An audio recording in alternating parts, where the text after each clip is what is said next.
இந்த பெண் தனது அன்புக்குரிய மகனை இழந்ததால் கதறினார்.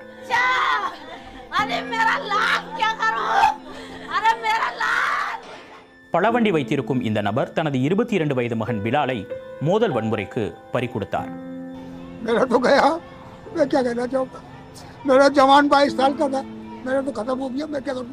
இனிப்பு கடை வைத்திருந்த தனது 24 வயது மகன் சாமான் வாங்க வெளியே போன போது கொல்லப்பட்டதாக கூறுகிறார் இந்த தாய். क्या नाम है आपके बेटे का? नईम। क्या करते थे आपके बेटे? मीठे की दुकान है मेरे बेटे की, पीपा लेने गया था तेल का फतल्ला सरा में. இது கடந்த ஞாயிற்றுக்கிழமை உத்தரப்பிரதேசத்தின் சம்பல் பகுதியில் உள்ள ஜாமா மசூதியில் ஆய்வு செய்ய அதிகாரிகள் வந்தபோது வெடித்த வன்முறை காட்சிகள். இதில்தான் தமது அன்புக்குரியவர்களை சிலர் பறிகொடுத்தனர்.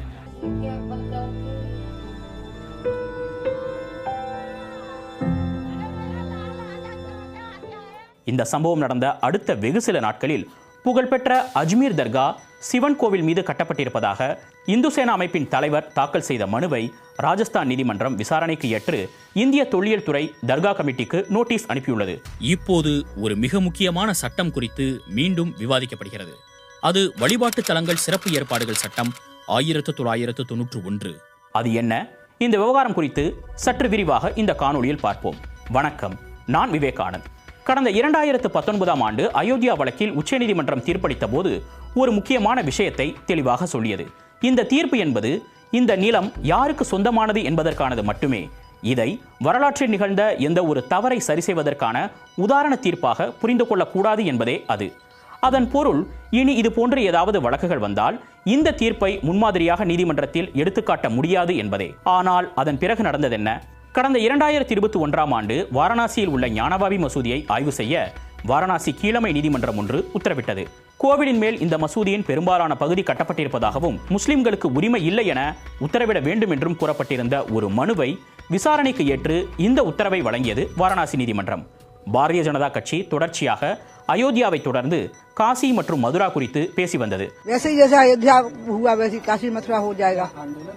ஆனால் கடந்த 2022ஆம் ஆண்டு RSS தலைவர் மோகன் பகவத் ஒவ்வொரு மசூதியிலும் சிவலிங்கம் இருக்கிறதா என்று பார்க்க தேவையில்லை என்றார். रोज एक मामला निकालना नया, ये भी नहीं करना चाहिए. हमको झगड़ा क्यों बढ़ाना है? ज्ञानवापी के बारे में हमारी कुछ श्रद्धाएं हैं, परंपरा से चलती आई, हम कर रहे, ठीक है, परंतु हर मस्जिद में शिवलिंग क्यों देखना? ஆனால் சர்ச்சைகள் முடிவடையவில்லை. உத்தரப்பிரதேசத்தின் சம்பலில் உள்ள ஜாமா மசூதி முன்பு கோவில் இருந்த இடம் என சம்பலில் இருந்து சுமார் 25 கிலோமீட்டர் தொலைவில் அமைந்துள்ள கைலாதேவி கோவிலின் தலைமை அர்ச்சகரான ரிஷிராஜ் கிரி மகராஜ் சம்பலில் இருக்கும் ஷாஹி மசூதியை ஹரிஹர் கோவில் என்று கூறி இது தொடர்பாக சிலருடன் சேர்ந்து சம்பல் நீதிமன்றத்தில் மனு தாக்கல் செய்திருந்தார். அப்போதுதான் பிரச்சனை தொடங்கியது. சம்பலில் உள்ள கீழ் நீதிமன்றம் ஆய்வு செய்ய உத்தரவிட்டது.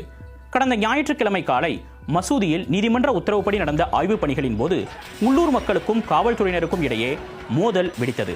இந்த வன்முறையில் 5 பேர் உயிரிழந்தனர். இருப்பினும் 4 பேர் மட்டுமே இறந்ததாக காவல்துறை அதிகாரப்பூர்வமாக உறுதிப்படுத்தியுள்ளது. कल रात तक PM हुआ था, उस पे 3 का वो हम लोग कंफर्म हुआ, उसके सब दफन हो चुके हैं. अभी एक 14 का वहाँ पे मुरादाबाद में इलाज हो रहा था.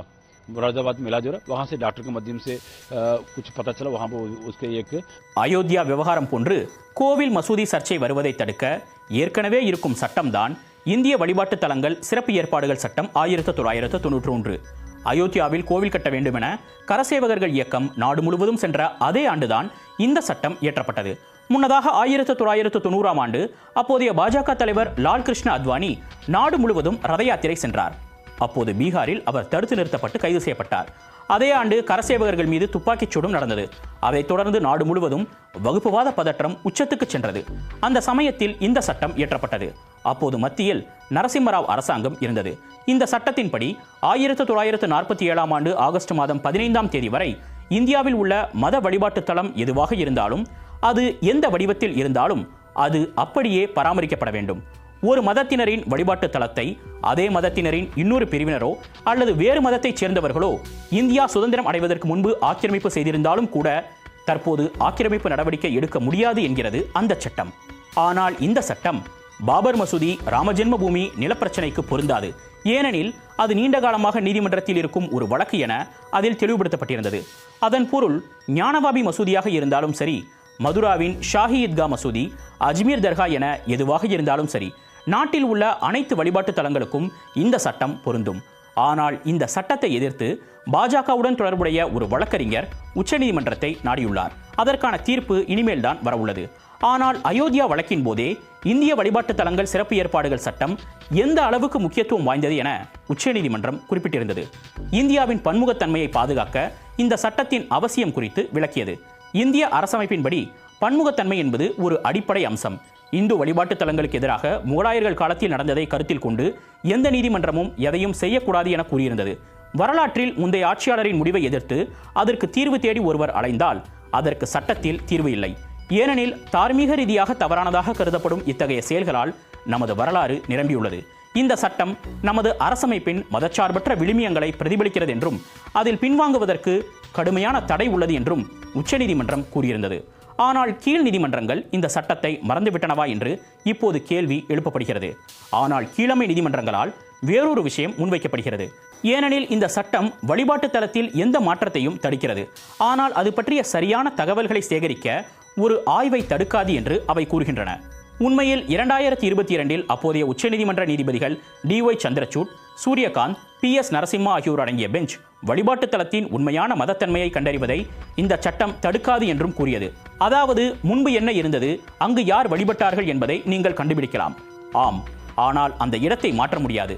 மசூதிக்கு பதிலாக கோவிலை கட்ட முடியாது. ஆனால் இதுதான் முழு பிரச்சனை. ஏனெனில் சர்ச்சை எழுப்பப்படும் இடங்களில் முன்பு அங்கு கோவில் இருந்ததாக ஆய்வுகளில் தெரிய வந்தாலும் அந்த விஷயம் அதோடு நின்றுவிடுமா? அதன் பிறகு யாருக்கு உரிமை என்ற கேள்வி எழும். ஒருவேளை உரிமை இந்து தரப்புக்கு என்று நிரூபிக்கப்பட்டால் அதன் வடிவத்தை மாற்ற சட்டப்படி உரிமை இல்லை. ஆகவே ஒரு இடத்தின் மதத்தன்மையை கண்டறிவதை மட்டும் இந்திய வழிபாட்டு தலங்கள் சிறப்பு ஏற்பாடுகள் சட்டத்தில் இருந்து பிரித்து பார்ப்பது எப்படி சாத்தியம் என சிலர் கேள்வி எழுப்புகிறார்கள். அதுவும் அயோத்தி வழக்கு உதாரணம் கண்முன்பு இருக்கும்போது.